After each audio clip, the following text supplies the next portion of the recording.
A fire broke out at SSV Fab Industries in Hyderabad's Jeedimetla industrial area, Medchal district on Tuesday around noon, and it was still burning over 22 hours later. The intensity of the fire caused a four-storey factory building to collapse, making the situation critical.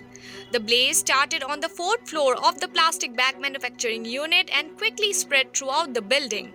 The raw plastic material stored on site acted like fuel, making it tough for the firefighters to control the flames. Early reports suggest that the fire may have been sparked by an electrical fault. All 60 workers in the factory at the time managed to evacuate safely and no injuries or casualties have been reported. However, the factory has suffered huge losses with property worth crores completely destroyed.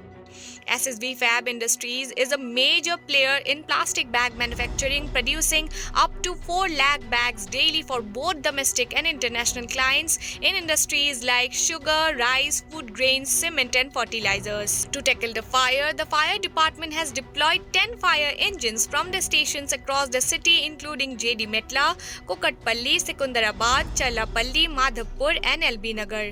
They have also brought in a Bronto Skylift, a high-tech firefighting tool to stop the fire from spreading to nearby industrial units.